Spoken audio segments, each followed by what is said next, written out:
Order, order. We start with questions to the Secretary of State for Scotland, John Stevenson.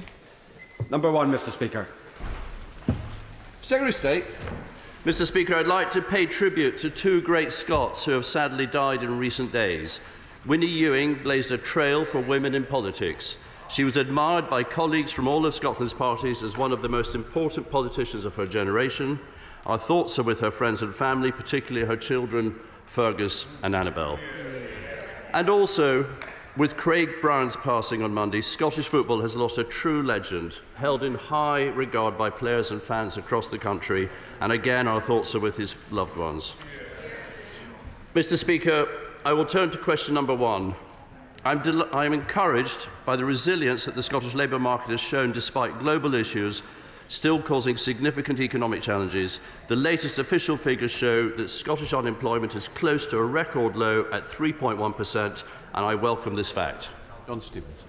Thank you, Mr Speaker. If we are to grow the Scottish economy as well as the national one, it is vital that we have a skilled workforce and the right levels of investment. It is also important for areas such as the borders between Scotland and England that we have the least friction in trade and labour market conditions. Would the Minister agree that politicians of all persuasions have a responsibility to ensure the maximum opportunities for whatever side of the border they live on, to ensure that we have the least amount of friction, particularly for those looking for employment? Secretary of State. Yeah, Mr Speaker, I agree with my honourable friend. That is exactly why this government introduced the UK Internal Market Act. It's to protect frictionless trade across the United Kingdom. And on the matter of opportunities which my honourable friend raises, for those on whatever side of the border they live on, Mr Speaker, it's a matter of some regret that Scotland is the highest taxed part of the United Kingdom. Pete Wishart, Chair of the Select Committee. Thank you ever so much, Mr Speaker. The Secretary of State and I represent large rural constituencies with large hospitality and tourism sectors. Can he therefore name one benefit that ending freedom of movement has brought to the labour market in either of those sectors? Secretary of State. Well, Mr Speaker, the Scottish National Party like to blame everything on Brexit. But the fact is, for the last 2 years, we've had record immigration into the United Kingdom. That's a simple fact. Record immigration since record figures since immigration figures began. David Mundell. Thank you, Mr Speaker. I had the pleasure and privilege to be elected to the Scottish Parliament in 1999 alongside Winnie Ewing. Undoubtedly an iconic figure of modern Scottish politics, from the Hamilton by-election to Madam Ecosse to the opening of the Scottish Parliament. I always found her to be kind, sympathetic to new members, and she always had the best stories. May she rest in peace. Does my right honourable friend agree that the one thing that will reduce confidence in the Scottish labour market is the prospect of another independence referendum, real or de facto? Well, Mr Speaker, my honourable friend's absolutely right. Of course it is. Business doesn't like uncertainty, and this constant harping on about independence is just causing uncertainty amongst business.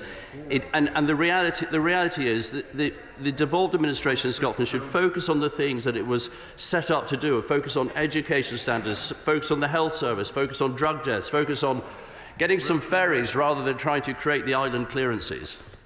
Julie Elliott. Number 2, Mr Speaker. Minister. Thank you, Mr Speaker. With permission, I will answer questions 2, 4, 5, 7, 8 and 11 together. Originality of thought by the opposition parties as ever. The United Kingdom Government recognises the challenges facing households due to elevated costs of living, so has taken action to protect struggling families with the largest support package in Europe. UK-wide support to households to help with higher bills is worth £94 billion, or £3,300 per household on average. Julie Elliott. Thank you. Over the winter, too many have had to make the decision on whether to heat or eat. In fact, too many couldn't afford to do either. With food inflation well in excess of 15%, with specific staple items much higher, people simply can't afford to eat. What advice does the Minister have for households in Scotland and in Sunderland, where I represent, who are worried about being able to provide food for their families? Mr Speaker, of course, inflation is a problem affecting many Western economies, particularly those in Europe, and it's right that this government continues to provide cost of living support while sticking to our plan to avoid adding unnecessary inflationary pressures. The average household in Scotland receives £1,850 from the UK government, which, with the poorest households receiving £2,445. Now, around £5.2 billion was spent in 2022-23, which was more than the entire annual Scottish Government's welfare budget. Which, Mr Speaker, with 13 consecutive hikes in interest rates, the IFS have warned that 1.4 million mortgage holders could face a 20% fall in disposable income. This mortgage crisis started with a disastrous Tory mini-budget last September, and it is adding to the cost of living crisis. So can the Secretary of State or his Minister please explain what the hell his party are doing to clean up the mess they have created? Minister. Mr Speaker, well, we do not accept the analysis of the honourable member. We recognise this is a concerning time for homeowners and mortgage holders, but we cannot ignore the fact that interest rates have risen across Western economies as a result of the pandemic and the impact of the war in Ukraine. The Government remains committed to responsible economic management to bring inflation back under control, which is the only way to achieve sustainably lower interest rates and mortgage rates. Peter Grant. Thank you, Mr Speaker. It's not just homeowners that are affected by spiralling interest rates. They also contribute to an average rent increase of over 8%. The Scottish Government are doing their bit using the limited powers they have. They've extended the rent cap. They've extended the evictions fees until March, so nobody in Scotland will be thrown out of the house because they're poor. And of course in Scotland, thanks to SNP, we're not selling off council houses, we're building more of them. What exactly is his government doing to protect tenants in Scotland and prevent an increase in homelessness? Minister. Mr Speaker, I thank the honourable gentleman for his question. I know that the honourable member has recently announced that he will be standing down at the next election, and whilst he and I clearly do not agree politically, I recognise that over his 8 years of service to the people of Glenrothes is worthy of recognition. As I said previously, tackling inflation is this government's priority, which is the best way of supporting mortgage holders and also those people who rent accommodation. Thank you, Mr Speaker. Is the Minister aware of the recent YouGov survey commissioned by Feeding Britain, which shows in May almost 1 in 6 adults in Scotland reported that they or someone in their household had accessed food aid in the previous 3 months? Shocking. Does the Minister now not agree it's now time for the Government to launch a food poverty strategy?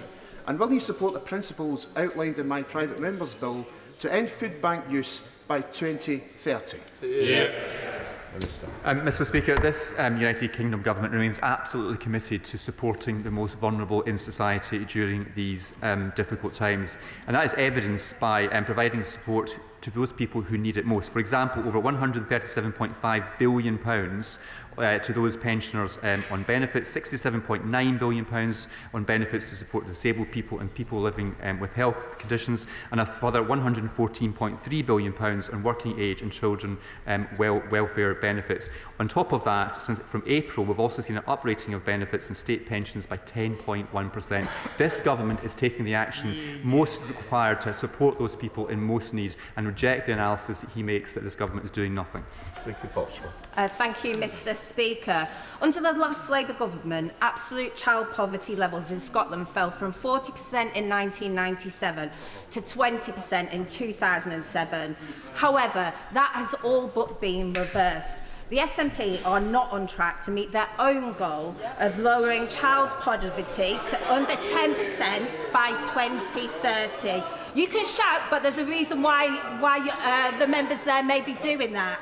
Right, so what steps is the government taking to ensure that child poverty levels return to the low levels last seen under the last Labour government? Minister. Mr Speaker, the Honourable Lady is right to highlight the failures of the Scottish Government, and by their reaction they don't like when they are challenged. They try and shout and heckle and shut down any contrary argument. As I've said before, this Government remains absolutely committed to supporting the most vulnerable in society and will continue to support all parts, whether they be children, householders or anyone else who needs support during the pressures of the cost of living. Alan Brown. Thank you, Mr Speaker. Last year, £4.2 billion of balancing costs was added to our energy bills. This means paying wind farm operators to turn off their turbines and at the same time paying gas operators to fire theirs up due to grid constraints and a lack of storage. However, pump storage hydro schemes in Scotland could create 15,000 jobs and lower bills. So why is this government not fighting tooth and nail to get contractual arrangements in place to get these schemes up and running? Mr Speaker, in relation to the cost of living, which is the theme for this question, the energy price guarantee will save households £160 for the period until July and brings the total government support for energy bills to £1,500 for typical households since October 2022. We're also ending a premium that over 4 million households in the UK pay for their prepayment meters, bringing their charges into line with comparable customers who pay by direct debits. This government is absolutely committed to supporting those people facing pressures under the cost of living. Mr Speaker, I know the Prime Minister and the Government is entirely focused on helping people deal with the pressures of the cost of living. However, the SNP's government focus seems to be elsewhere. As we've seen this last weekend, the First Minister announced that the next election would entirely be focused on yet another independence referendum. Does the Minister agree with me that this is the wrong priority for Scotland and that Scotland's two governments should be working together to better deliver public services and help people with the cost of living? Minister. Mr Speaker, my honourable friend is absolutely right. Both of Scotland's governments, the UK Government and the Scottish Government, should be focused on delivering better public services and supporting people through the cost of living. And instead we hear the SNP cheering about another independence referendum. This government remains focused on delivering for the people of Scotland. I'm just sad the SNP government in Edinburgh failed to do so. We now come to Shadow Secretary of State Ian Murray. Thank you, Mr Speaker. Can I join the Secretary of State from earlier in paying tribute to Winnie Ewing and Craig Brown, who both passed last week. I hold Craig Brown personally responsible for moments of complete unbridled joy and total heartbreak. They will both be sadly missed. And can I also wish the Secretary of State a happy birthday, a significant birthday for next week, Mr Speaker. Whoever shouted 80 from the back benches isn't far away from his age next week, so happy birthday to him. Mr Speaker, nearly 5 months ago, the Secretary of State promised a meeting for David Williamson, a Scottish terminal cancer patient, and neither his department or the Secretary of State for Health has been able to arrange that. I wonder if we could get that sorted as soon as possible. Mr Speaker, millions of people across the country are facing spiralling mortgage rates and rents. Statistics from Citizens Advice this week alone show that Scottish mortgage holders searching for advice on repossession is up 341%. So does the Minister agree with the insightful advice from the Prime Minister that worried mortgage payers who are hit by a Tory mortgage premium should just hold their nerve? Mr Speaker, in relation to the right honourable gentleman's comments about David Williamson, I can confirm the Scotland Office did write to the Department for Health about this case, and I will undertake to ensure that we pursue that moving forward. In relation to mortgage rates, the government recognises that this is a very concerning time for homeowners and mortgage holders, but we cannot ignore the fact that interest rates have risen across Western economies as a result of the pandemic and the impact of the war in Ukraine. Of course, the Bank of England sets the base rate, which has an effect on mortgage pricing, and as the honourable member will remember, it was the Labour government that made the bank independent of government. As the honourable member will also know, the Chancellor has agreed with the mortgage lenders just of last week to have a new mortgage charter, which will hopefully provide some protection and reassurance to mortgage holders. Speaker, the Scotland Office is saying that Scottish mortgage holders should just hold their nerve, and what the Minister didn't say in his whole list of excuses that the Tories actually crashed the economy, which is the result of some of these mortgage interest rates. Isn't it incredible that in the worst cost of living crisis in living memory, the Prime Minister's entire approach is to tell people to hold their nerve, and the First Minister's approach in Scotland is to launch proposals for a de facto referendum and a written constitution, something he admits himself Scottish voters don't want. Scotland has two governments so out of touch with the priorities of the Scottish people that polling shows 70% think they are doing little to help with the cost of living. So does the Minister agree with me that what Scots need and deserve is a UK Labour government solely focused on delivering the priorities of Scottish voters?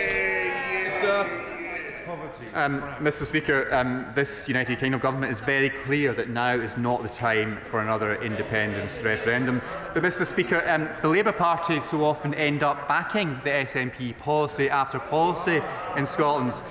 Mr. Speaker, since we're approaching the summer holidays, perhaps Keir Starmer should take his flip-flops and see if there's space in the SNP's camper van. We now come to SNP spokesperson, Dr. Philip. Thank you very much, Thank you very much, Mr. Speaker. If I could thank the Secretary of State for his kind words about Winnie Ewing and Craig Brown, and obviously pay my own personal tribute to Winnie Ewing, who was such an icon for our party and almost uniquely served in 3 parliaments, our own Madam Ecosse. Food inflation in the UK at over 19% is 50% higher than among our EU neighbours. Yet both the Government and Labour Party seem to be in complete denial about Brexit's contribution to this cost-of-eating crisis. With 28% of the UK's food coming from Europe, how will his government prevent a new surge in food prices next winter when extra checks, post-Brexit checks, are introduced at the border? Mr. Speaker, as the Chancellor has said, food price inflation has been a problem in many parts of Europe. In Germany, Sweden, Portugal and Poland, food price inflation is around 20%. So this is not a UK-only problem. This government is doing everything they can to deal with Putin's invasion in Ukraine in the aftermath of the pandemic, and we're also tackling one central focus, which is bringing inflation down and ensuring that that is this government's one priority. Dr. Philip. Thank you very much, Mr. Speaker. The London School of Economics shows that a third of food inflation in the UK is due to Brexit. But also with the loss of freedom of movement and European workers, Brexit has also caused £60 million of Scottish fruit and veg to rot in the fields, threatening farms and further increasing the cost of even domestic produce. As a Brexiteer, shouldn't the Secretary of State apologise to the Scottish public, including his own constituents, for driving up food prices, and maybe explain why he still supports the proven liar who was one of its main architects? Minister. Mr. Speaker, we do not accept SNP's analysis, and as I've already explained, food inflation is an issue in many parts of Europe. I think it's a bit rich for the SNP member to be raising food price inflation and rising costs, especially when leaked papers this morning revealed that SNP ministers in Edinburgh are discussing raising council tax by up to 22.5%, meaning that some people will end up paying £751 more a year. Under the SNP in Scotland, local government funding has been gutted, forcing councils to slash local services and impose large tax hikes. I will take no lessons from the honourable member about bringing prices down for households in Scotland. Jim Wakeford. Question 3, Mr. Speaker. Mr. Speaker, the United Kingdom is the most successful political and economic union in the world, the foundation on which all our businesses and citizens are able to thrive. When we work collaboratively as one United Kingdom, we are safer, stronger and more prosperous. We are better able to draw on the institutions that unite us, like the health service, the armed forces and our world-class education system, and better able to respond to challenges such as supporting families with the cost of living and leading the international response to Russia's illegal war in Ukraine. Christian Wakeford. Thank you, Mr. Speaker. Does the Secretary of State think that a former Prime Minister fined by the police, subsequently to have found to have knowingly lied to both the late Queen, this House and therefore the public, to have strengthened or weakened the Union? Well, I say to the honourable gentleman, the Union has never been stronger. What we know is this Prime Minister has said that those in public life should aspire to the highest standards of propriety.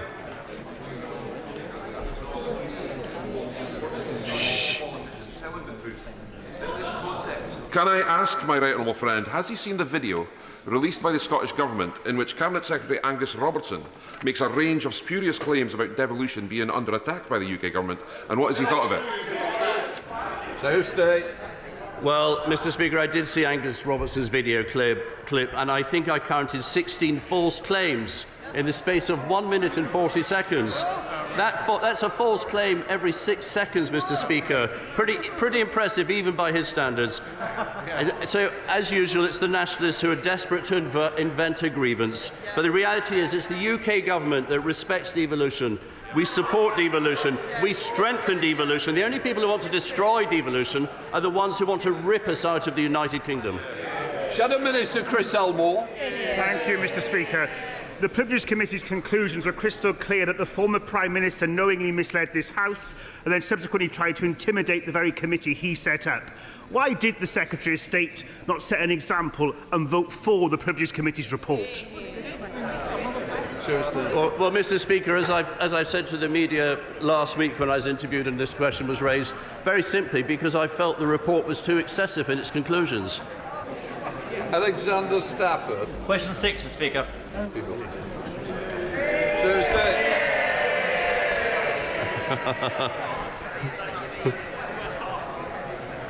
Mr. Speaker, Scotland's energy industry is vital to supporting the UK's energy security. This government has listened to Scotland's energy industry and understands the need to encourage industry investment. That is why we've recently announced the Energy Security Investment Mechanism, which removes the energy profits levy if oil and gas prices fall to normal levels for a sustained period prior to March 2028. Alexander Stafford. Thank you very much, Mr. Speaker. It was great to hear a cheer for the Secretary of State as he stood up. Now, I'm sure my right honourable friend would agree with me that hydrogen production will be vital to meeting both the UK's energy needs and also our net zero targets for the future. Can my right honourable friend set out what the UK government is doing to promote the development and production of hydrogen in Scotland? Secretary of State. Yes, I thank my honourable friend for that question. Mr. Speaker, low-carbon hydrogen is critical to delivering energy security. It presents a significant growth opportunity and it will help the UK reach net zero. And we've doubled our ambition up to 10 gigawatts of low-carbon hydrogen production capacity by 2030, and at least half of this will come from electrolytic hydrogen, drawing on the scale-up of the UK offshore wind, other renewables and, of course, new nuclear. McKay. Will the discussions with the Scottish Government also include the problems with National Grid transmission, which mean National Grid are paying to turn off wind turbine production because they can't afford to get it to the south of the country? Secretary of State. Thank you, Mr. Speaker. I say to the honourable Presenter, by law, the transmission network charging is a matter for Ofgem, who are an independent regulator. They have recently produced a report on charging reforms, and the government is looking at that. Sir Lane Saxby. Question 9, please, Mr. Speaker. Secretary of State. Mr. Speaker, whilst forestry is a devolved policy, we continue to work with the devolved administrations to deliver a UK-wide step change in tree planting and establishment. Slade Saxby. Thank you, Mr. Speaker. Last year, 50% of forestry planting was much-needed productive forestry for our construction and manufacturing industries. Does my right honourable friend agree with me that there should now be a new UK-wide target that aims for 60% of new planting to be productive, allowing Scotland to lead the way for the rest of the UK? So State. Mr. Speaker, I know that my honourable friend is a champion for this industry. It is the UK government's ambition to increase planting across the United Kingdom. And I know that she is very keen that that productive forestry is used to support construction and manufacturing industries, and that indeed is the government's ambition as well. Dave Dugan. Mr. Speaker, Scotland, like in so much else, leads the way in forestry and tree planting, with 10,000 hectares planting, fully 3/4 of all tree planting across these islands. Can the Secretary of State instruct the House on what championing he has done of Scotland's progress in this area around the Cabinet table, or is he too cowering? Well, not only do I champion it, Mr. Speaker, I also plant trees myself. Wendy Chamberlain. Mr. Speaker, almost 90,000 food parcels were given to children in Scotland last year, and the trend. Thank you, Mr. Speaker. With permission, I'll answer questions 10 and 14 together.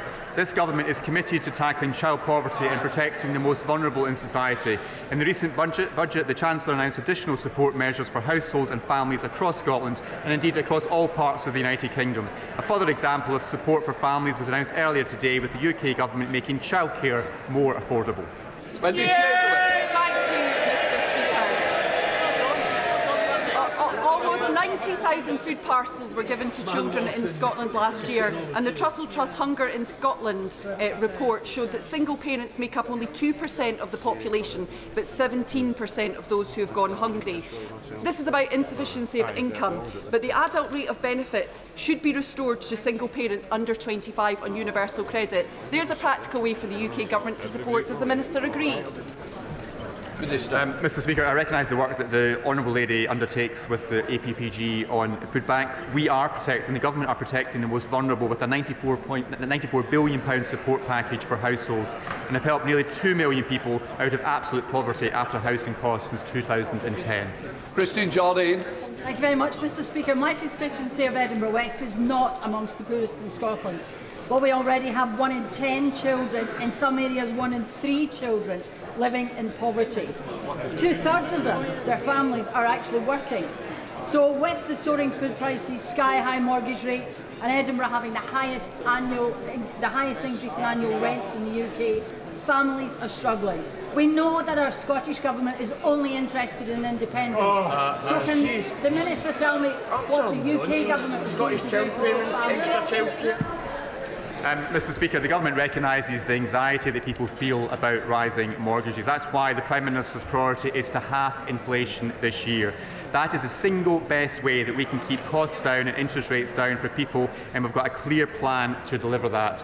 The Chancellor also met with major mortgage lenders last week and has agreed a mortgage charter covering 75% of the market. Hopefully that will provide reassurance to mortgage holders and others affected by this. Before we come to Prime Minister's questions, I'm sure the whole House will wish to join me in paying tribute to John Angeli, OBE, the Director of the Parliamentary Broadcasting, who is leaving the House service at the end of this week. During his 12 years as Director, John not only oversaw the expansion of live video coverage to all public proceedings, but delivered the hybrid capability which enabled Parliament to function during lockdown, and of course made history with President Zelensky beamed into this chamber. He has more recently brought live subtitling and British Sign Language to our proceedings. I am sure I speak on behalf of the whole House in thanking John and wishing him all the best in the future. We now start with questions to Prime Minister. Dr Luke Evans. Number 1, Mr Speaker. Prime Minister. Mr Speaker, today will see the second reading of the Holocaust Memorial Bill. For decades, survivors like the late Sir Ben Helfgott showed the extraordinary courage to share their testimonies so that we would never forget. I hope the whole House will unite today to get this memorial built and put those testimonies at the heart of our democracy for generations to come. Mr Speaker, this morning I had meetings with ministerial colleagues and others. In addition to my duties in this House, I shall have further such meetings later today. Dr Luke Evans. Thank you, Mr Speaker. And for 3 years since I've been elected, I've been campaigning to improve health facilities in my community. And I'm pleased to see significant investment in Leicestershire with £14 million for a CDC in Hinckley and part of £20 billion for hospital improvements for the LRI and Glenfield. But I'm looking for a hat-trick of health in Hinckley. And what I'm looking for is a day case unit. The money is already there. It's tied up in red tape. I've raised this with the Health Secretary. Would the Prime Minister look to see what he can do? And would he come and like to open the CDC next year in Hinckley? Prime Minister. Well, Mr Speaker, I'm delighted that since its opening last month, the Hinckley CDC has already delivered, I believe, over 300 additional tests to the local community. My honourable friend will know that it's for the local health authorities to determine how to allocate the NHS budget in their area, but I have no doubt that he will continue to make the case for them for a day case unit in his community. We now come to the Leader of the Opposition, Keir Starmer. Mr Speaker, can I join your tribute to John and wish him all the best on behalf of the House, and join the Prime Minister in his comments about the Holocaust Memorial. I'd also like to wish Muslims across the country a happy Eid. And Mr Speaker, last week the Labour Party lost Margaret McDonough, our first female General Secretary, and a trailblazer in every sense of the word. Margaret provided guidance, leadership and loyal friendship to so many in the Labour movement. And it wasn't long after I started in this job that Margaret was at my door. and I will be forever grateful for the advice and support that she gave me. We will all miss her terribly. Yeah. Mr. Speaker, his party spent thousands of pounds on adverts attacking plans to build 300,000 new homes a year. At the same time, his housing minister says it's Tory party policy to build 300,000 new homes a year. So is he for building 300,000 new homes a year or against it? Prime Minister. Well, Mr. Speaker, I can just remind the honourable gentleman of our record since being in office. 2.2 million additional homes, Mr. Speaker. Housing starts double the number we inherited from the Labour Party. More homes meeting the decent home standards. Housing supply up 10% in the last year that we have figures for. And in the last year we had figures for, we also saw a 20-year high in the number of first-time buyers, Mr. Speaker. That's a Conservative government delivering for this country. Mr. Speaker, it wasn't a difficult question. Can he point to a single person in housing, in construction, anywhere, who thinks he'll actually hit his target of 300,000 new homes a year? Anyone? Prime Minister. Mr. Speaker, the record is that in the last 3 years, we've delivered almost record numbers of new home building in every one of those years. But Mr. Speaker, it talks about targets, so let's be clear. I promised to put local people in control of new housing. I delivered on that policy within weeks of becoming Prime Minister. But I am confused from the honourable gentleman, because first, the Shadow Community and Housing Secretary said communities should have control. But then he said we should get the targets back and disempower local people. I do want to give him some advice. I don't think it's local people that are the problem. It's a Labour Party policy. Mr. Speaker, presumably if he could have identified a single person who thought he'd hit his target, he would have told us. And there you have the problem. 1 minute he says he's for building new houses, the next he's campaigning against them. And the truth is, far from delivering, since he crumbled to his backbenchers and scrapped mandatory targets, house building has collapsed. He knows it, they know it, and every expert is telling them it. Why didn't he just admit it? He's not going to get anywhere near his target, is he? Prime Minister. Mr. Speaker, the honourable gentleman now claims that he supports house building, especially on the green belt. But unfortunately for him, it's good that he agrees that he does believe that now. But unfortunately for him, the Shadow Deputy Prime Minister, the Shadow Minister for Women, the Shadow Health, Justice, Defence, Business, Northern Ireland and Scotland ministers are all united against more house building in their areas, Mr. Speaker. I have to say to them, though, Mr. Speaker, I would say to them, though, they don't have to worry too much because he's never actually kept a promise he's made. Mr. Speaker, you can tell from his answer, non-answer, and his body language, he's actually given up. He's given up. And his failure isn't just shattering the dream of those who desperately want to own their own home, it's also hitting those who already have a mortgage. Because of their economic chaos, mortgage holders will be £2,900 a year poorer. How can they ever look the British people in the eye again and claim to be the party of home ownership? Prime Minister. Mr. Speaker, I don't think he's noticed that his Shadow Housing Secretary doesn't actually agree with his new policy of concreting over the green belt, Mr. Speaker. She's been campaigning against developments in her own constituency. She said she wanted to prevent urban sprawl and provide green space for local people. I think that's quite sensible, but it's classic Labour, Mr. Speaker, saying one thing here, doing another thing elsewhere. You simply can't trust a word they say. At least he isn't claiming they are the party of home ownership anymore, because we are. Mr. Speaker, he's given up. Mr. Speaker, the Prime Minister says he's 100% on it. But his definition of 100% on it is to gently ask the banks to do the right thing. His softly approach, refusing to put mandatory measures in place, risks leaving 1 million households without support. how many will have to lose their homes before he'll stand up for the people his party have pushed into economic misery? Mr. Speaker, in fact, the vast majority of the mortgage market is now covered by the new mortgage charter that the Chancellor's brought in. That is delivering practical help to mortgage holders, allowing them to extend their terms, switch to interest-only mortgage, and actually saving them hundreds of pounds a month. So instead of scaring them, actually, there is now practical support in place. But it's right that he raised home ownership, Mr. Speaker. That's why we, on this side of the House, introduced a 95% mortgage guarantee scheme. It's why we introduced the first homes and shared ownership schemes to get people onto the housing ladder. And crucially, Mr. Speaker, it's why we cut stamp duty. So now what we've seen is the highest number of first-time buyers in 20 years, Mr. Speaker. That is twice the number that the Labour Party ever managed. Mr. Speaker, it's sort of housing crisis. What crisis with this Prime Minister? He must be the only person in the country who thinks that enough houses have been built in the last 13 years.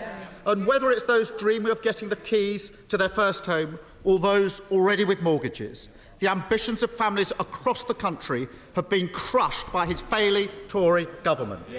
House building at its lowest rate since the war because he can't stand up to his own party. A Tory mortgage bombshell because they crashed the economy. Millions left without support because he won't make lenders put families first. Rather than lecturing the rest of the country on holding their nerve, why doesn't he try and locate his?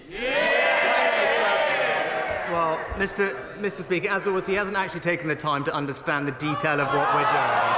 So, again, I'm happy to explain it again, Mr. Speaker, because it's right that we provide support for mortgage owners, which is why we improve the generosity of the support for mortgage interest scheme. It's why we've introduced a new mortgage charter, which, by the way, goes much more farther than the Labour Party policy on protecting mortgage holders does. On house building, we're proud to protect the green belt and invest millions more in developing brownfield sites. But, Mr. Speaker, the simple truth is, that's what I said I would do, and that's what we've delivered, and that is the difference between us. I deliver what I promise, he just breaks his. Thank you, Mr. Speaker. Labour-run Kirklees Council's local plan is seeing hundreds of homes built on greenfield sites, but the agreed developer levies, the Section 106 agreements, which are supposedly for local infrastructure spending, seem to be disappearing into a black hole. So does the Prime Minister agree with me that agreed infrastructure levies from developers shouldn't be going into a general slush fund? They should be spent on local roads, local schools and local health services for the communities impacted by those developments. My honourable friend raises an excellent point, and that's why the government is reforming the Section 106 payment system to ensure that new development is matched by new infrastructure, because the current system sees far too little of the developers' profits going to build new schools, hospitals or transport infrastructure. It's also too slow and plagued by uncertainties, and that particularly hampers smaller local developers. So it will be replaced by a new non-negotiable, local determined infrastructure levy, which will deliver exactly what the honourable gentleman and others want to see: investment in local communities. SNP leader Stephen Flynn.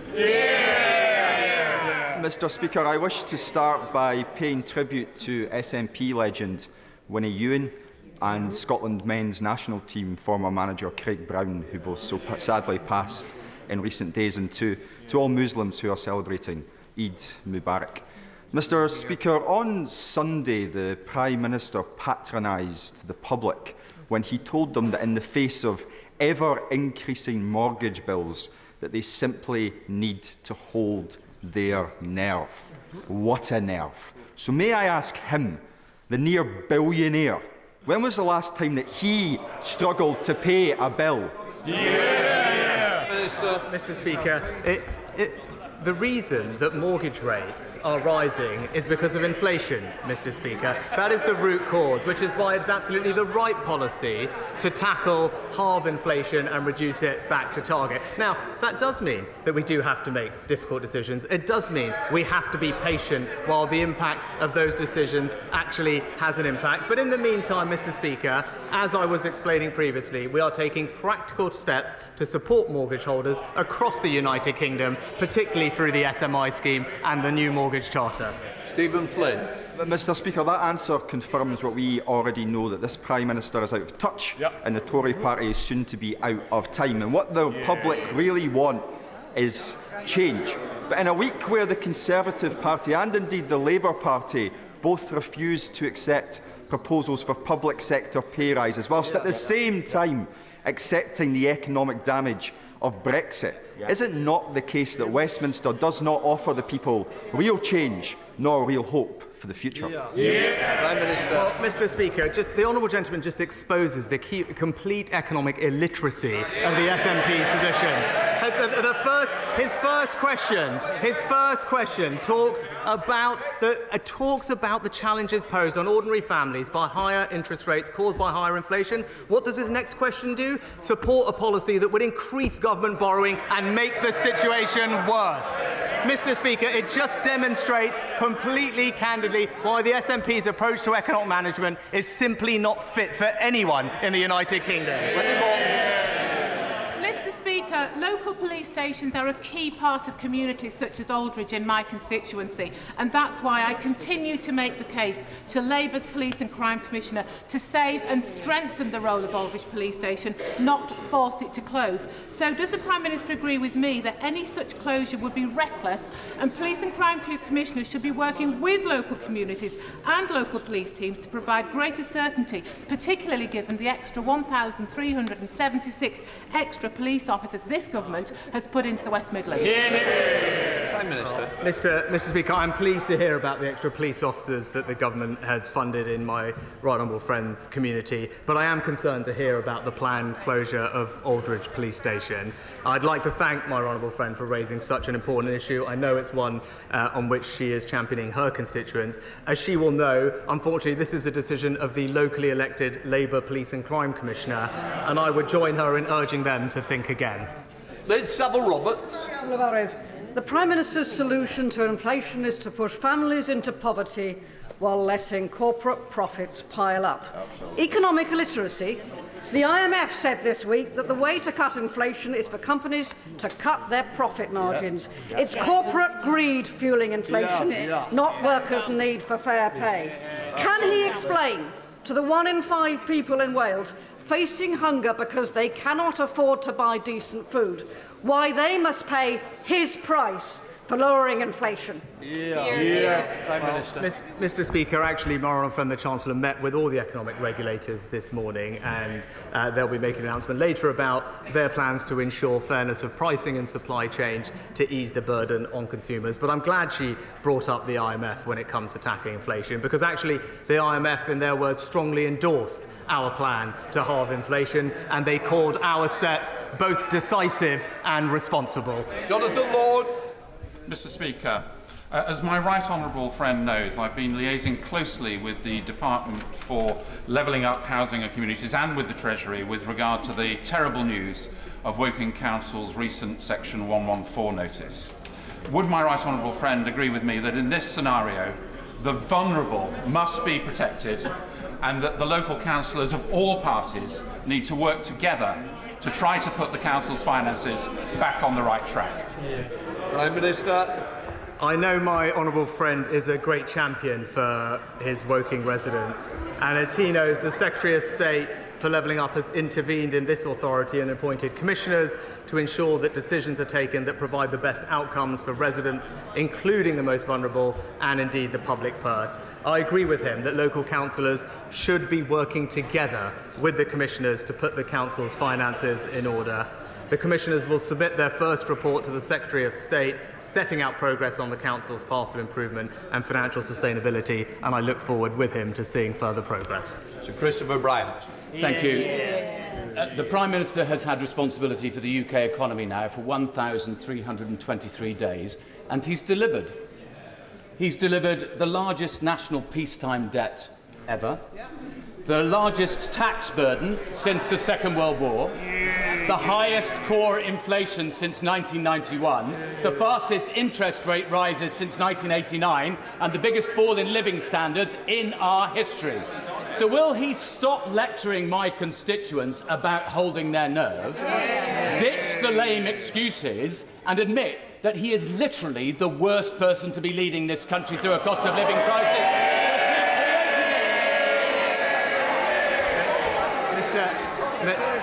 Mr. Speaker, Mr. Speaker, again, what do we hear from the party opposite?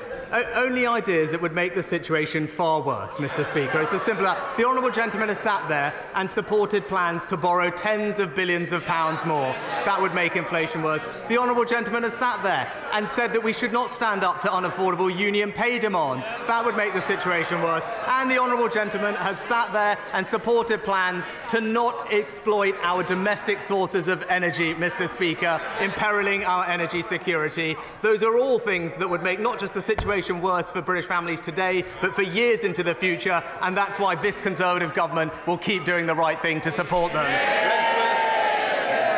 Thank you, Mr. Speaker. My constituents rely on many nearby hospitals. Milton Keynes, where this government is committed to a new women and children's hospital. Stoke Mandeville, who has just completed the build of a new children's A&E. But also Wickham, where infrastructure and maintenance issues in the ageing tower is preventing around 2,000 operations a year from going ahead. My local trust has a plan for a £200 million new clinical centre at Wickham Hospital. Will my right honourable friend, the Prime Minister, work with myself and Buckinghamshire colleagues to make that a reality? Prime Minister. Well, I thank my honourable friend for his question. Whilst he knows that we are no longer inviting further schemes to join the new hospital programme, I can tell him that in the future new schemes will be considered through the rolling programme of capital investment in hospital infrastructure. That will secure the building of new hospitals beyond 2030 and mean future investment to upgrade the NHS estate across the country. Now, future plans for that will obviously be set out in spending reviews and fiscal events, but in the meantime, I know that he will continue to make the passionate case for Wickham Hospital, and I join him in that. Chris Elman. Thank you, Mr. Speaker. Hundreds of steel workers are outside Parliament today, and some are in the gallery, calling on the Prime Minister to act now to back our vital steel industry before it is too late. So will he confirm today that he will match the ambition of the Labour Party and our international competitors to deliver competitive energy prices, invest in green steel production, use UK steel in our procurement systems, and protect us from dirty steel imports by introducing climate measures? And when will he get on with protecting and supporting the industry?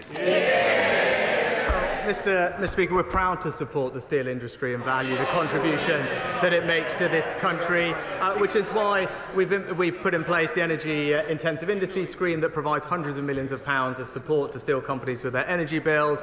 We've also introduced the Industrial Energy Transformation Fund so that companies can apply for capital grants to help them with the transition. We are taking forward plans in the Treasury for carbon border adjustment mechanisms to ensure a level playing field, and it's why, Mr. Speaker, during the pandemic, that I stepped in to support financially a steel company in Wales.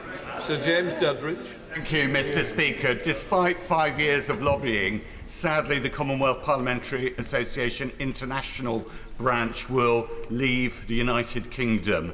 Mr. Speaker, you know this is a great concern to the House, although perhaps something a little niche for our constituents. It is important. They need special status. The government haven't granted that by way of a short bill or an amendment to an existing bill.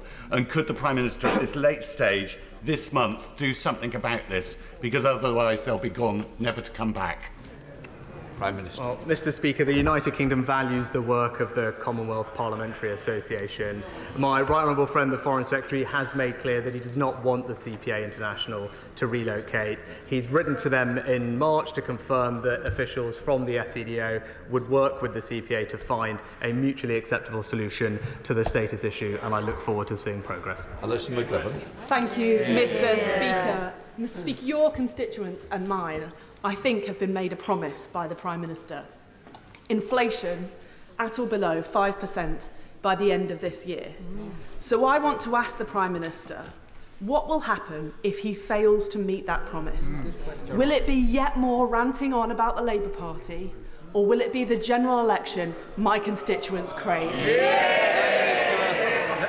No, Mr. Speaker, we are sticking to the course of bringing inflation down, Mr. Speaker. I think what the Labour Party need to understand is that requires making difficult and tough decisions, Mr. Speaker. It requires prioritising. It requires being able to say no when people come asking you to borrow more money. Those are the type of responsible decisions that I will make and the Conservative government will make because they're the right ones for the country. Let me more. Mr. Speaker, for over 160 years, Southport Pier has been at the centre of our visitor economy, welcoming visitors from far and wide, including Chorley, Mr. Speaker. It stood the tests of time, except for the mismanagement of Labour-controlled Sefton Council, who've closed our pier. Businesses are concerned it will have a huge impact on tourism. Will the Prime Minister condemn these actions and support my campaign and efforts to work with this Conservative government to get our pier open? Mr. Speaker, can I welcome my honourable friend's commitment to the important community assets in his constituency, such as the historic Grade 2 listed Southport Pier. And I am pleased to say that he is working and succeeded in getting the government to provide £2 million as part of the Coastal Community Fund to undertake improvements in the pier. And that's alongside the landmark £35.5 million town deal for Southport, which is the second largest town deal anywhere in the country. Samantha Dixon. Thank you, Mr. Speaker. This is the first opportunity that I've had to put a question to the Prime Minister for the residents of the City of Chester. So, why does the Prime Minister think it's acceptable for sewage to be pumped into the beautiful River Dee that flows through Chester for the next 27 years? Mr. Speaker, of course it's not acceptable, and that's why this government has gone further than any other government in tackling this issue, committing to monitor 100% of storm overflows, an investment programme of £56 billion to upgrade infrastructure, and enshrining in law strict targets, as well as introducing unlimited fines for water companies. But when it came to talking about those policies in this House, the party opposite couldn't even be bothered to turn up and vote for them. Thank you, Mr. Speaker. Later today, Parliament will welcome apprentices from around the UK who were working in the aerospace industry. And I'm very much looking forward to meeting Callum and Brittany, who are both apprentices in my constituency of Wolverhampton North East at Collins Aerospace. Would he join me in celebrating apprenticeships in the aerospace industry and encourage colleagues to attend and meet their apprentices? Well, can I join with my honourable friend in both celebrating everyone doing an apprentice and encourage everyone to go and meet theirs later on today and pay tribute to Callum and Brittany in particular. And she's absolutely right to highlight the importance of the aerospace industry, particularly because of our new defence cooperation agreement with Italy and Japan to build a new generation of fighter aircraft. Thousands of new jobs will be created across the country. Many of those will be through apprentices, and that's an example of this Conservative government providing opportunities for the next generation. Mr. Speaker, Prime Minister, last year 1.7 million children missed more than 10% of their schooling. 125,000 children were absent more than they were in school, and a further 140,000 children were missing from formal schooling completely. This is both a safeguarding and an educational catastrophe, and it is happening on the Prime Minister's watch. Yesterday, the Schools Minister told the Education Select Committee that primary legislation was required to initiate a national register for children missing from education so we can find out where they are. Will the Prime Minister commit to bringing forward necessary legislation to combat this crisis for our children as a matter of urgency? Prime Minister. Well, Mr. Speaker, I agree with the honourable gentleman that children missing school is a tragedy and it's incredibly damaging for educational outcomes, which is why during the pandemic and afterwards we invested £5 billion to help children catch up with lost learning. It's important that we continue to deliver on those plans, and we will of course make sure that we work with the sector to have more children attending school more often. Thank you, Mr. Speaker. Economic recovery and reconstruction will be vitally important to Ukraine when it comes to rebuilding a free and sovereign nation. So will my right honourable friend help galvanise the expertise of our UK's private sector to help strengthen Ukraine's recovery and their economic prospects after this devastating war? Prime Minister. Well, Mr. Speaker, time and time again, Ukraine has shown its ability to rapidly harness innovation and creativity, and I know that its economic recovery will be no different. And my right honourable friend is absolutely right to highlight that private sector expertise and investment will be critical to that recovery. And I was pleased that over 400 world-leading companies pledged to back Ukraine's reconstruction at the very successful recovery conference that the UK hosted the other week. We're doing our part as well, Mr. Speaker, with a $3 billion World Bank loan guarantee on top of all the other investment that we've put in place. And I think what the conference showed is that there's enormous momentum across the world to support Ukraine's recovery, and that recovery and ambition is being led by the United Kingdom. Janet David. Mr. Speaker, a university student in Lewisham East has seen her rent rise by £200 a month due to the mortgage rate increases. She is now at risk of homelessness and she can't return to the family home. She has no choice but to use food banks, even though she has 2 part-time jobs. Not only is she falling behind in her studies, she's falling further into debt and she's falling into depression.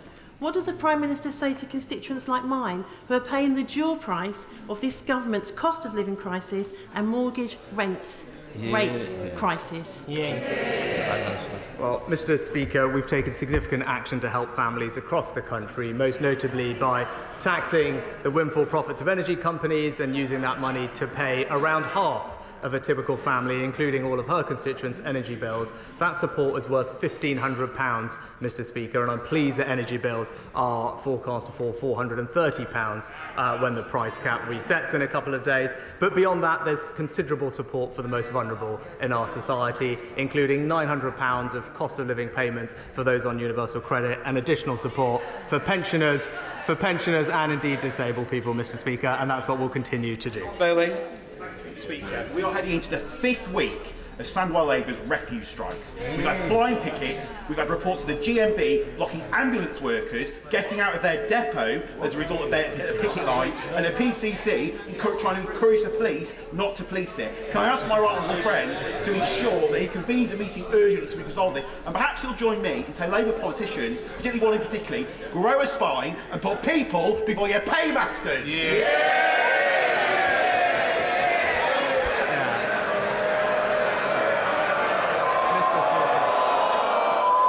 We've done very well, don't spoil it now, Prime Minister. Well, my honourable friend put it very well, but illustrated exactly the issue. Because, Mr. Speaker, the Labour Party is unable to stand up to its union paymasters and back our plans to introduce minimum service and safety levels in critical industries. That's the type of practical action that supports working families. It's one that the Labour Party isn't strong enough to actually support. Welcome back, Donald. I'm grateful, Mr. Speaker. After events in Russia at the weekend, it is unclear what the future holds for the Wagner Group. But what can never be washed away is the catalogue of crimes they've committed across Africa, the Middle East and, of course, in Ukraine. But despite all of that, Mr. Speaker, the government doesn't yet have a permanent Cabinet Office official to coordinate all of the organs of government to pursue the criminals in the Wagner Group. Will he appoint one? And crucially, will he fund collecting evidence of Wagner Group war crimes that have been committed across the world so that these criminals, no matter what happens, can be brought to justice in future? Well, Mr. Speaker, we have consistently condemned the Wagner Group and we carefully monitor their actions in Ukraine and the wider world, as the Honourable gentleman mentions. We have designated both the Wagner Group and its leader under our sanctions regime already, and we also support international mechanisms which hold individual mercenaries in the Wagner Group to account for violations of international law. But I also reassure him that we are working very closely with our partners to counter the malign use of such proxies by Russia and more generally across the continent. Paul Bristow. Thank you, Mr. Speaker. On Monday night, an illegal traveller encampment was established on Bretton Park. On Saturday, the Much Loved Bretton Festival is due to take place on Breton Park. This House passed legislation that gives more powers to police to tackle these illegal encampments. Will the Prime Minister make it clear today from the dispatch box that he expects police to use those powers on these encampments that blight public spaces and public parks in places like Peterborough?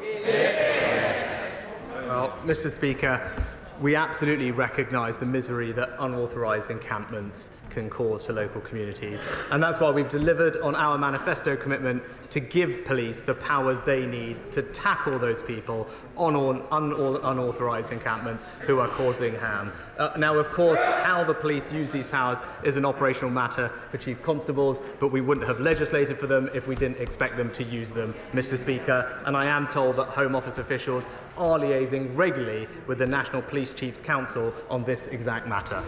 Final question, Martin Docker to use. Thank you, Mr. Speaker. In the past couple of days, yet again, we have been reminded that a member of the other House was appointed contrary to the recommendations of MI5. And in the Channel 4 film, that even the monarch was actually asked to be involved because Whitehall officials were so opposed, given that they were deemed a security risk to the United Kingdom of Great Britain and Northern Ireland. So can I ask the Prime Minister, does he agree with MI5 or with his predecessor that peer should still be in the other House? Prime Minister. If Mr. Speaker, for obvious reasons, I'll talk in more general terms. With the House of Lords Appointment Commission vets crossbench and party political life peerage nominations to the House of Lords, and where appropriate, seeks advice from government departments and agencies, and were a Prime Minister to recommend a peerage against the Commission's formal advice, the House of Lords Appointment Commission has previously undertaken that it would write publicly to the relevant Parliamentary Select Committee. Completes Prime Minister's questions.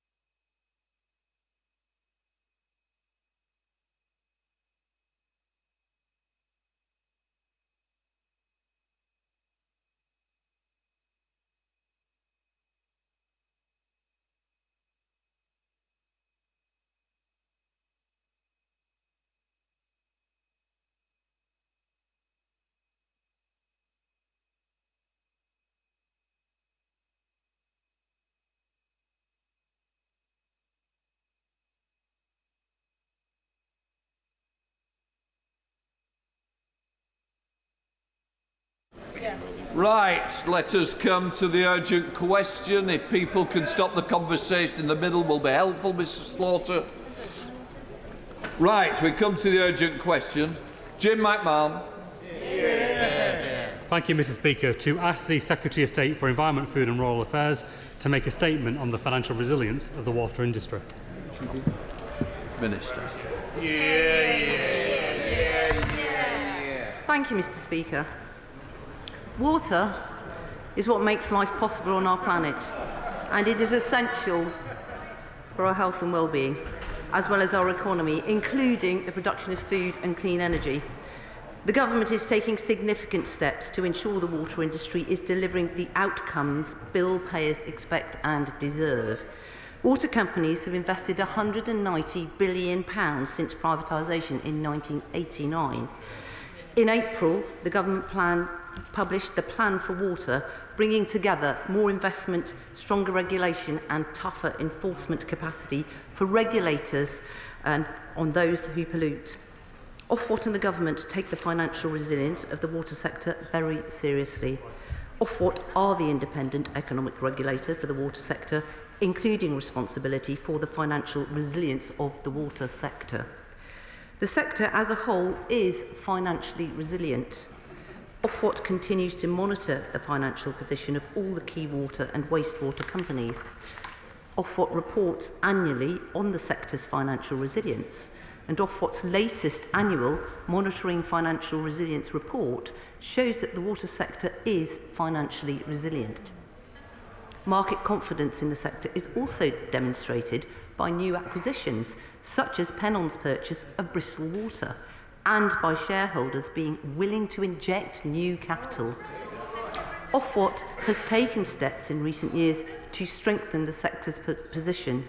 This includes action to update the ring-fencing provisions in water company licences to better safeguard the interests of customers and barring water companies from making payouts to shareholders and removing money or assets from the business if they lose their investment credit grade rating.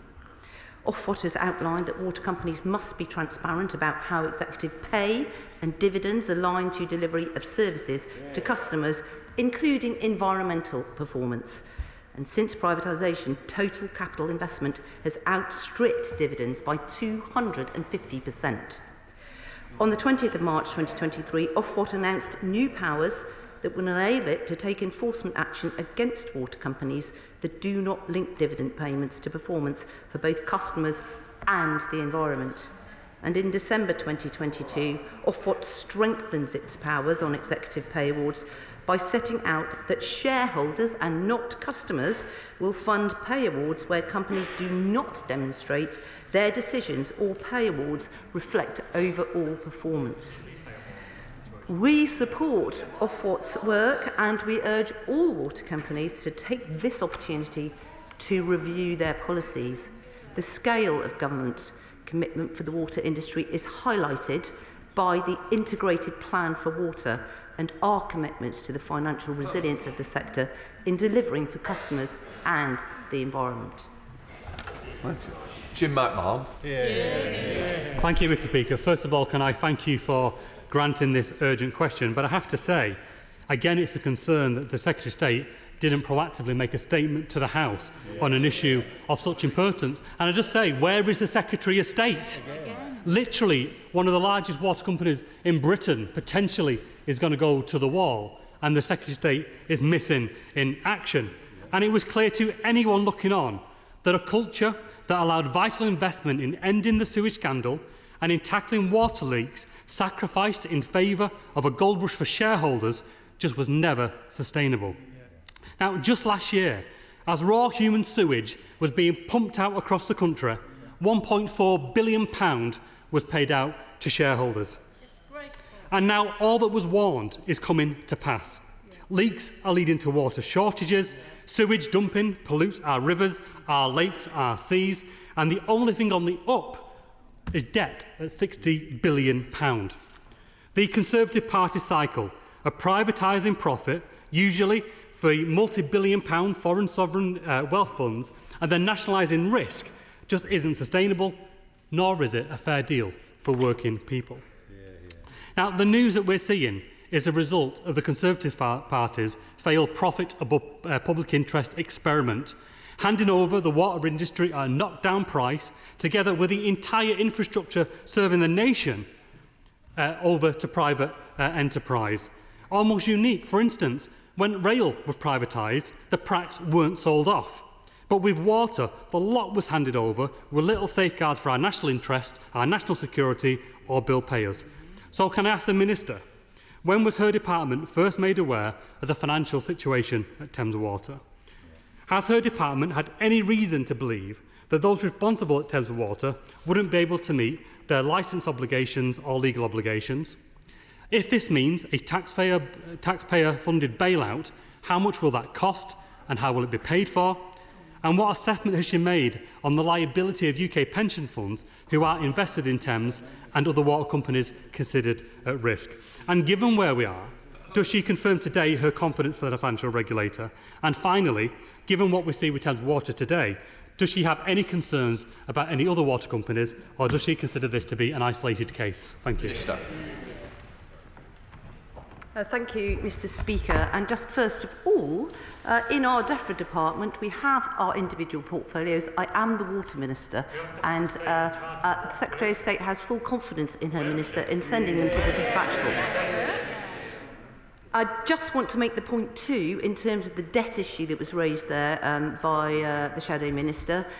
Just for information, debt to equity fell last year by 4% in the water industry, actually making it more resilient, Mr. Speaker. And, just to put it on the record, Since privatisation, capital investment in the water industry has been 84% higher than it was pre-privatisation. So I think we need to get that out there on the table. And in terms of the water company mentioned today, Thames Water, it's not for me to comment on the individual financial position of a water company. We have an independent regulator who is doing that. That is what the regulator Ofwat is indeed for. Water companies are commercial entities, and it is for the company and its investors to resolve any possible issues. And government, of course, is confident that Ofwat, as the economic regulator of the water industry, is working closely with any company that would be facing financial stress. Chair of the Select Committee, Sir Robert Goodwin. Thank you. Sewage treatment plants are all too often overwhelmed at times of heavy rain. So as well as installing stormwater tanks like the new 4 million litre stormwater tank in Scarborough, does the Minister agree we should do more to encourage homeowners to harvest grey water, which can buffer the effects of heavy rain, and also use that water for things like flushing their toilets? I thank him for broadening the scope of the debate. Indeed, we are in discussions with the DULUC department, because a lot of these issues don't just come under DEFRA. We have to work with other departments on this very issue of grey water harvesting and better using the rain that does fall. I've just visited a farmer in Devon, and he was collecting all the water from the roofs of his farm building, which supplied his entire farm with all the water for the animals. So I thank him for his point. Let us go to Sir Stephen Timms. Mr. Speaker, in assessing, as she's explained, the resilience of the water industry, what assessment is she making of the impact on UK pension funds if a major company like Thames Water does, as is being widely suggested in the press, if that company fails? Minister? I thank him for that. But there is a structure, there is a process for working through this. It's up for the individual water companies and the regulator to work with them to ensure that they are resilient. That is why Ofwat reports annually on how resilient each water company is. And if it flags any issues at all, then Ofwat works very, very closely with that industry, because we need our water companies to be fully functioning. We need to attract the investment, as we have done since privatisation. That huge sum of money that has been invested since privatisation that I just mentioned earlier on, we need that money to be there to invest in the infrastructure, to give our customers the kind of service that they deserve, and also to be mindful that it's just not all piled onto customers. We have to share the load. A bit more. Speaker, I think it's worth making the House realise that actually it was the opposition party that voted against the Environment Act, which actually gave Ofwat more powers. So can my right honourable friend assure me that the water regulator Ofwat will be able to clamp down on excessive cash payouts and ensure that water companies put their customers first? I thank him for pointing that out. It's absolutely right. It doesn't matter what the opposition say today. They didn't vote for all the measures in the Environment Act. And one of those measures was, and I thank him for raising this, that Ofwat will be able to hold water companies to account where they don't demonstrate a link between dividends and performance. They've got to have a sound performance and be performing for their customers. Otherwise, they can't pay out their dividends. Thank you, Mr. Speaker. I'm afraid we're hearing staggering complacency from the Minister on this, and this will come as no comfort to my constituents who were flooded out 3 years ago in the West London floods, which were the second 100-year event in less than a decade. If Ofwat had been doing such a good job as she is now apparently telling us, in holding the government to account, why are we in this situation? What exactly have Ofwat been doing? I think it has to be remembered that indeed privatisation occurred in 1989, so we've had a succession of different governments during that time, and it's been this government that has really accelerated clamping down on water companies and opening up transparency. So she asks what Ofwat have done, and I'll just name a few things. Since 2020, Ofwat updated the licences so that if a water company loses its investment credit rating, it's barred from making payouts to shareholders. Then in July 2022, it set out additional proposals to increase financial resilience, including companies to have a stronger credit rating. And then it's just in March announced that it would take enforcement actions against water companies that do not link dividend payments to performance. So I would say this government has done more than any ever before to make sure we have a fully functioning, very strong regulator. Philip Dunn. Thank you, Mr. Speaker. I wonder if the Minister, on the subject of financial resilience, has taken the opportunity to consider the hodgepodge of policies coming from the front bench opposite on this subject. Under their prescription, they would seek to take all of the profit of the water companies to invest in capital expenditure. That would undermine the financial resilience of those companies that rely on private capital to invest in order to achieve this problem. And in the one part of the country where they do have responsibility, Wales, has she noticed that the sewerage overflows in Wales are almost double the rate per overflow pipe they are in England? I thank him for pointing that out, and I couldn't support more strongly what he says. This is a private system. We have Ofwat saying it is financially resilient. We do actually need investment in these companies to make them function properly. Obviously, we need to hold those companies to account, but we need to see that enormous investment that we on this side have a fully costed plan for everything in our plan for water, for our storm sewage overflow reduction plan. And we are not pulling the wool over people's eyes, Mr. Speaker. We are telling them clearly what this will mean, but how it will deliver the water services that we need. John Cryer. Thank you, Mr. Speaker. Thames Water, which is on the verge of going under, provides a quarter of the entire population with its water supply. When was she told about the financial plight of Thames, and what's the plan if the worst comes to the worst and it does go under? Minister. Yes, I thank him for that. And you're right, Thames Water does supply an enormous amount of our population. And obviously, Ofwat has been working closely with Thames Water, as it does all water companies. And government then works with Ofwat. We give Ofwat our strategic policy statement on what are their priorities. Overall, the water companies are considered resilient, but there is a lot of work going on behind the scenes with Thames Water to ensure that customers will not be impacted, and there is a process in place, if necessary, to move us to the next stage. Sir Robert Battle. Thank you, Mr. Speaker. Swindon residents will be very concerned about the future of Thames Water. I would ask my honourable friend to keep me and colleagues updated, please, with regard to any issues relating to that. Underlying this, Labour's model is clearly never going to work.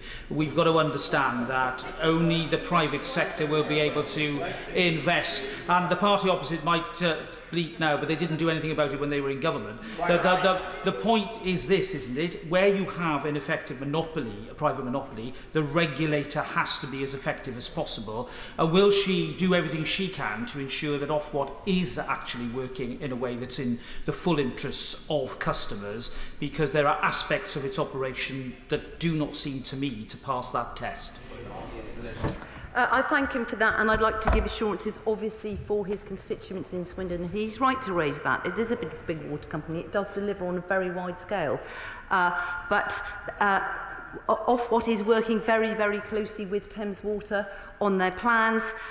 Plans will be looked over, submitted, accounts submitted in due course, and Ofwat will work with the company so that we do have a resilient pathway, and customers should rest assured that their supplies will be protected, both water and wastewater.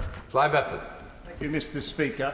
The situation is that this privatised industry knows that at the end of the day, the banker of last resort is the British taxpayer. Yeah. And that's exactly where we are now with Thames Water. They've been taking profits for the last 35 years and not investing for the future. Regardless of what went on before, it's about investing for the needs that are coming forwards in front of the industry. And they have failed to plan ahead.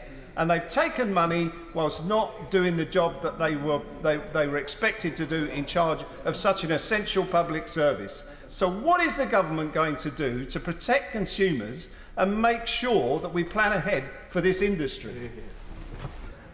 Well, Ofwat, of course, is the independent regulator, and government directs them through its strategic policy statement, as the honourable member will know.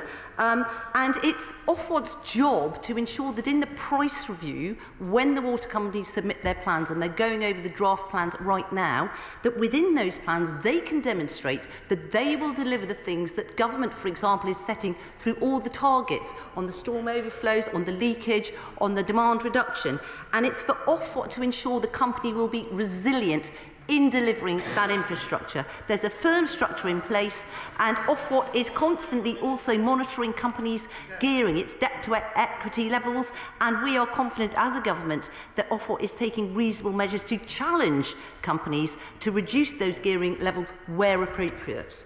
Richard Pollock.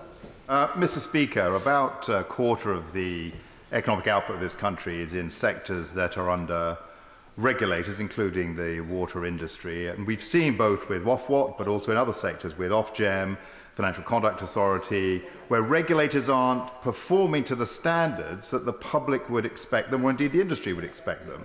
And if we're honest, Mr. Speaker, in this House and in Parliament, we do not have the toolkit to assess the performance of regulators on a systemic basis year on, year out. So will my honourable friend work with other ministerial colleagues to see if we can improve the regular oversight of regulators like Ofwat so that we can take a more rounded view of issues such as today, rather than have it come to an urgent question that's brought by the opposition?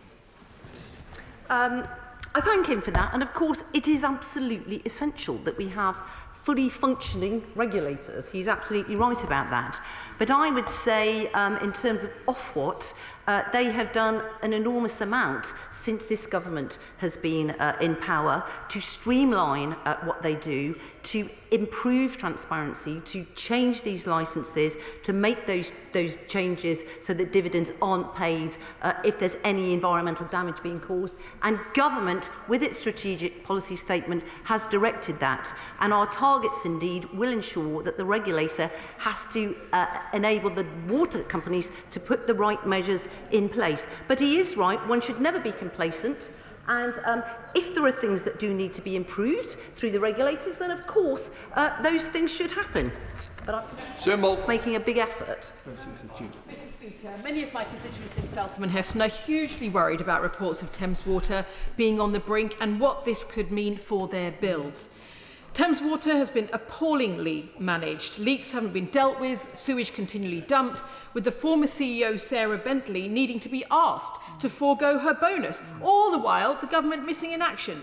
So why is the government, yet again, running to catch up, with nothing in the minister's statement today giving confidence they have a grip, and with our constituents paying the price?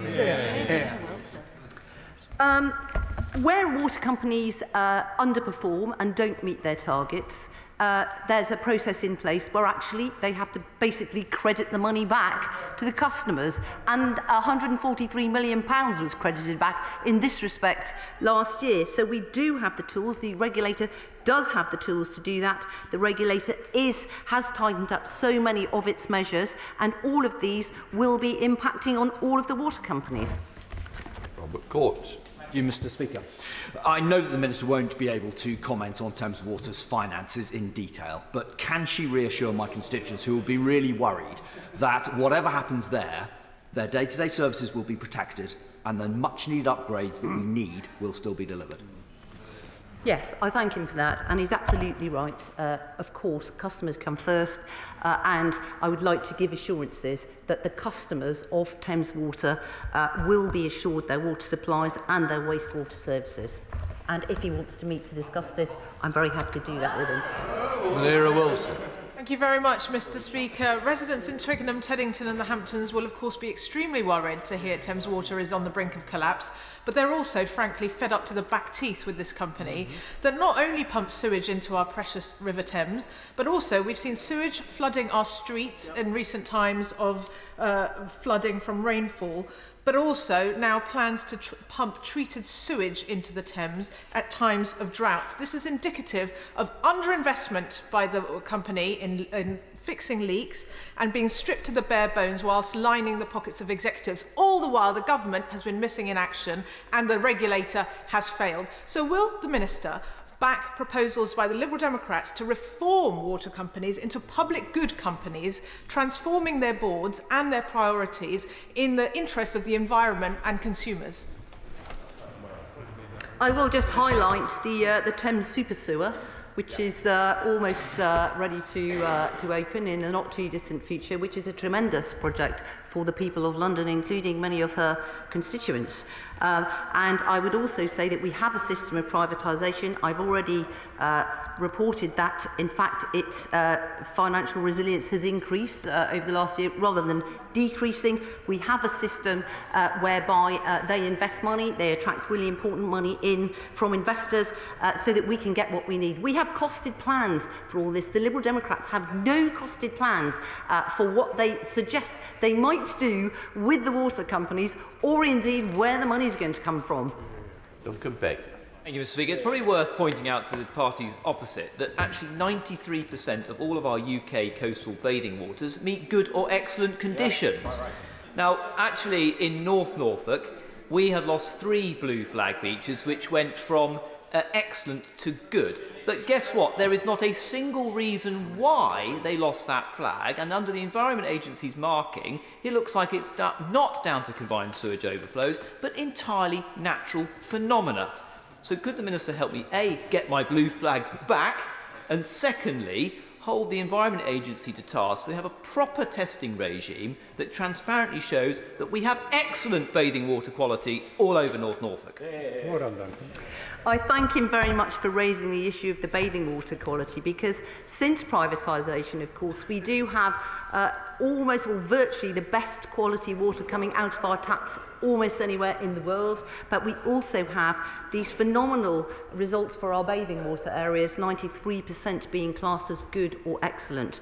I know that he has concerns about his own areas. I hope they will soon be back up to blue flag status. The Environment Agency works very, very closely if there are individual cases where concerns have been highlighted, and I'm happy to put him in touch with them or just to work with him to find out what those individual cases were so that we can get them back up to that fantastic standard that they deserve.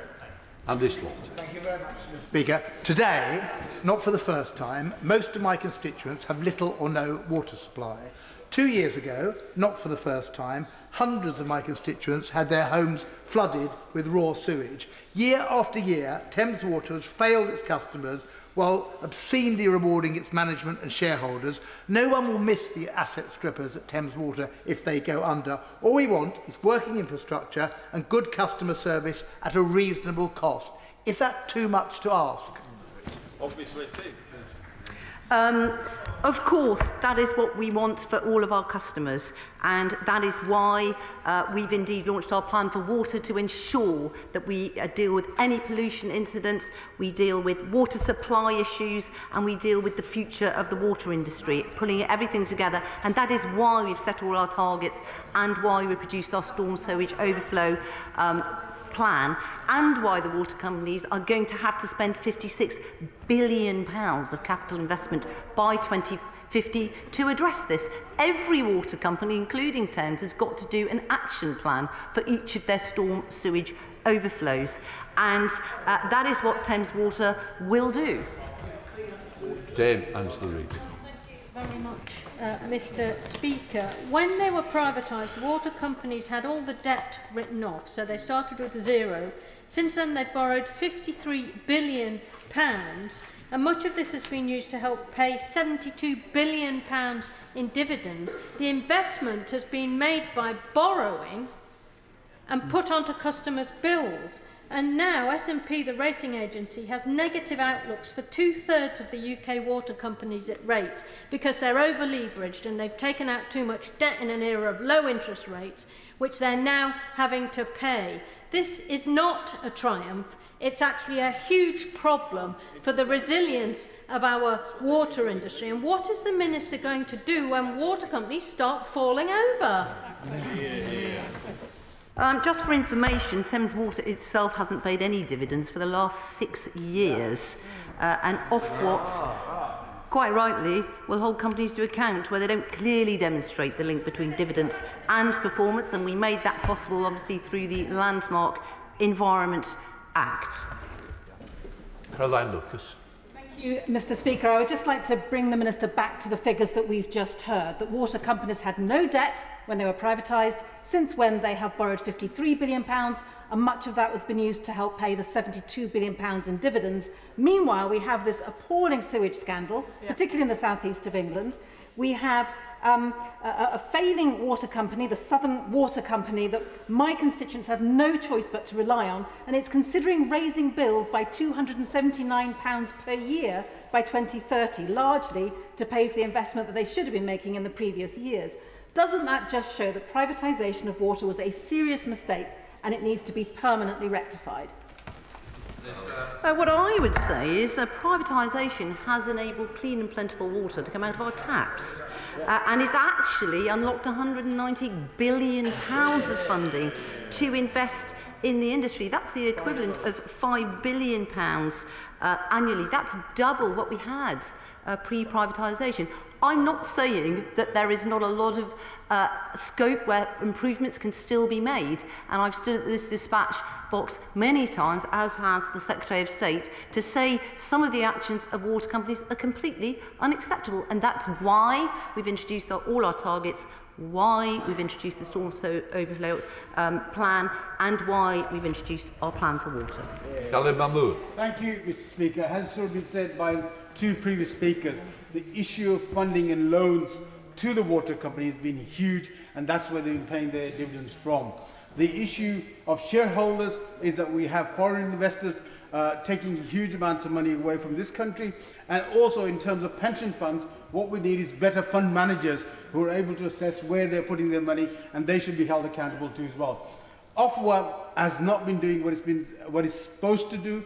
The current chief executive, I believe, of Ofwat is going to be applying for the job of Thames Water, and that shows where the companies are looking at to do and how Ofwat works and how closely it works. Rather than scrutinising them, is looking for the next job, and that's what we have to stop. We need to stop my constituents paying more for water and to be allowed to have decent water in their decent homes and in the environments around them, and that's what we want the government to do. This is a Tory policy that has failed over years.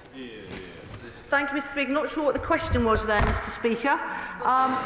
But we want the same things. We want good value for customers. We want clean and plentiful water. We want to hold the water companies to account. We want them to invest the money that we need to deliver these services. And that's why we've got a plan for water. That's why we've got targets. That's why we brought through the measures in the Environment Act. And that's why Ofwat, the regulator, has taken all of the actions that I've previously named to increase transparency on the water companies and to ensure that money is not being paid out if there's any environmental impact or performance negativity in their company. Clive Betts. Thank you, Mr. Speaker. In the last year, a number of my constituents on the Westfield estate have had their homes and their gardens flooded by raw sewage. Yorkshire Water accept it's their sewage, but they don't accept it's their responsibility to help with the clean-up. Will the Minister look at the legal position to ensure that water companies are held accountable in this case? And in the meantime, we should put pressure on Yorkshire Water and others to pay for the clean-up that my constituents are now having to fund themselves. Of course, you'll know we have put huge pressure on the water companies because they've now got to invest £56 billion in infrastructure to deal with sewage issues. If he does want to meet with you separately just to talk about that one issue, I'm happy to do it. Dan Jarvis. Back in January, I asked the Water Minister if she thought the current system of regulation was fit for purpose, and she said yes. So can I ask her again today, does she still think the system of water regulation is fit for purpose? Yes. Rebecca Longberry. Thank you, Mr. Speaker. Water companies were sold with no debt and they were privatised in 1989. In fact, they were given a green dowry by the government of £1.5 billion. However, since then, these companies have taken on borrowings of £60.6 billion, diverting income from customer bills to pay dividends and interest payments. And as a result, water bills have increased by upwards of 40% in real terms. Does the Minister honestly think that consumers hail privatisation as a success? Well, actually, ultimately, it is customers that pay for investment in the industry, but they pay this over a very long period of time, as she will know. And if a company didn't pay out dividends, it would struggle to get access to the finance to fund future investment, and it would limit the level of investment and impact on future customers. So that's why customers, they have to pay upfront for a lot of this investment. They need to secure large amounts of funding to pay for this, and to avoid customer bills increasing drastically to pay for this, companies have to secure the money by raising debt or equity. She knows how it works. The regulator just has to ensure that system is fully functioning and that the water companies are resilient, but also we have all the resilient water supplies we require. It's been reported that the water companies are drawing up their business plans for 2025 to 2030, and on average they're going to be looking at a 25% increase in bills.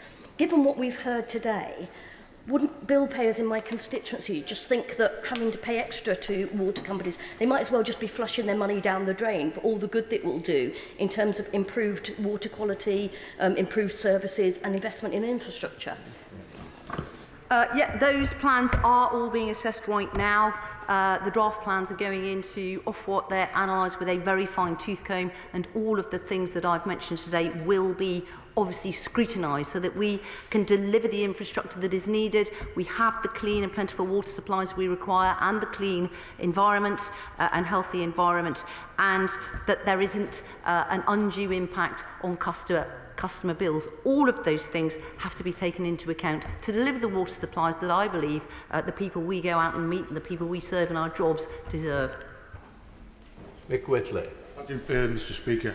The British public should not be asked to cover the costs of failures of the water monopolies and their shareholders, which have borrowed extensively to pay dividends while failing to make the necessary investments in infrastructure and resilience. Does the Minister agree with me that if the government is compelled to take water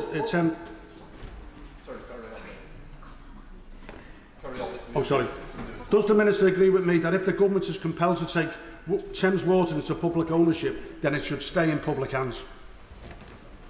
Minister.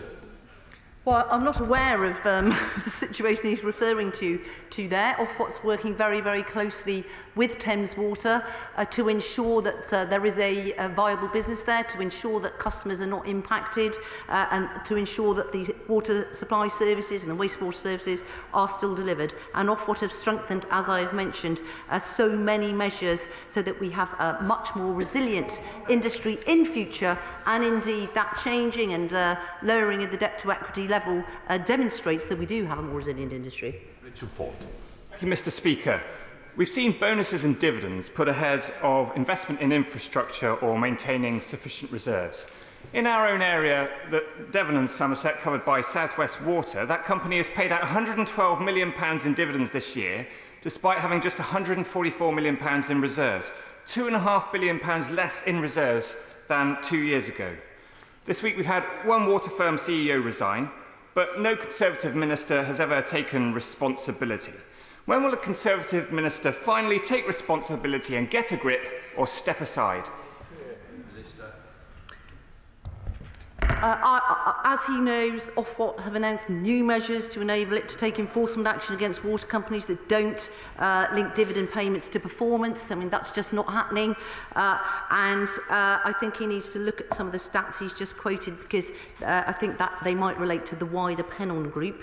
And I've just been down there to visit South West Water to have a really forensic look at their systems and how they deliver water. And that is what we do with our water companies. That is actually Ofwat's role and Ofwat's job, to hold water companies into account.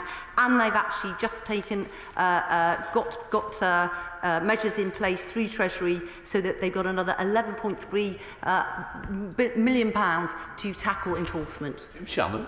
Thank you, Mr. Speaker. Can I thank the Minister for her answers to the questions? Ever mindful that house building is important, development opportunities are critical for the future as well. So with developers being charged more and more to connect to the network, and then faced with delays for those very connections, what plans has the Minister to introduce affordability to the sector sector connection system for any new developments?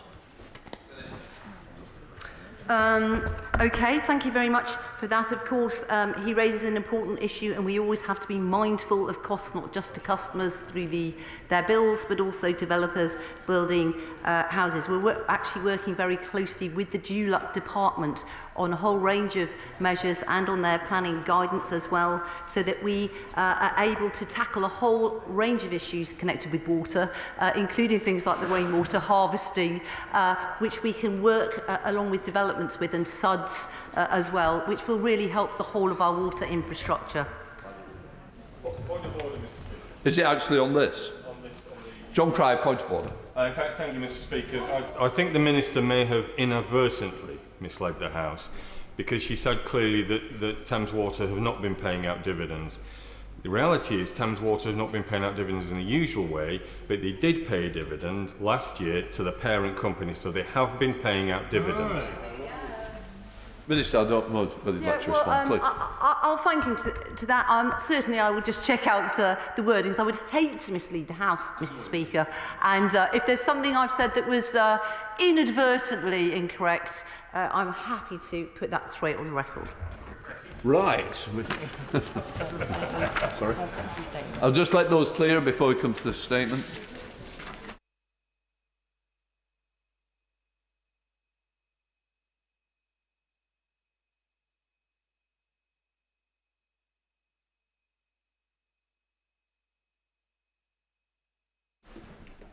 We now come to the statement. I call the Secretary of State, Stephen Barclay.